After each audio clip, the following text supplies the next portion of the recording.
বেশ, আমি একটা জাদুর ঘটনা বলছি। একটা জামতারায় গ্রামে একটা জাদুঘর আছে। হ্যাঁ, সে খালি চায় আমার মৃত্যু চায়, জাদু করে টরনা করে মানে ওকে মেরে দেবো, শেষ করে দেবো। হ্যাঁ, তার ছেলের সঙ্গে প্রেম ভালোবাসা হতে দেবে না, বলে না আমাকে এই জাদু টরনা কোনো না অনেক বছর মারে, 9 বছর মারে, কিন্তু আমাকে কেউ না মারতে পারে না। কেননা আমার 4টে ধাপ আছে।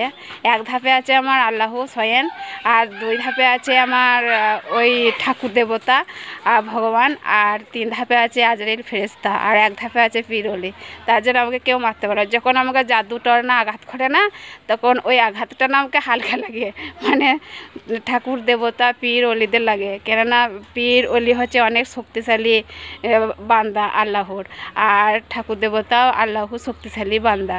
আল্লাহ সৃষ্টি করেছে ঠাকুর দেবতাদের অনেক শক্তি, আর আজরাইল ফেরেশতাকে অনেক শক্তিশালী। আজরাইল ফেরেশতা হচ্ছে অনেক শক্তিশালী, আর আজরাইল ফেরেশতা আছে 3 ধাপে, আর পীর অলি আছে 1 ধাপে, আর ঠাকুর দেবতা আছে 2 ধাপে, আর 4 ধাপে আছে আমার স্বয়ং আল্লাহ। তা শয়তানে এত জাদু মারে, ঘটনা মারে, কিন্তু আমাকে হালকা লাগে। কিন্তু ওরা আমার গার্ড আছে বলে আমাকে পুরোটা লাগে না। তা প্রেম ভালোবাসা হতে দেবে না, বিয়ে হতে দেবে না বলে না, এরকম করে। কিন্তু সাবধান হওয়া, যদি মরতে চাস তাহলে আমার 3 ধাপে আয় আমাকে মারার জন্যে। আমাকে মারার জন্যে তো অনেক লড়াই করে ওরা 2 ধাপ পার হয়েছে, শয়তানরা 2 ধাপ পার হয়েছে, কিন্তু আর 3 ধাপে পা দিয়েছে। আর 3 ধাপে পা দিলে না শয়তানদের মৃত্যু ঘটবে। শয়তানদের বিয়ে, জন্ম, মৃত্যু, বিয়ে 3 বিধাতা নিয়ে শয়তানদের বিয়ে ঘটবে, ছাড় ডিভোর্স বিয়ে ঘটবে, তারপর মৃত্যু ঘটবে। তা শয়তানরা যদি বিশ্বাস করে থাকিস তাহলে সাবধান হ। আর জানিস তো তোদের প্রত্যেকটা যখন মৃত্যু আসে, তোদের গ্রামে প্রত্যেকটা মৃত্যু বলে দিই। যখন আপদ বিপদ আসে সব মৃত্যুর খবর তোকে বলে দিই।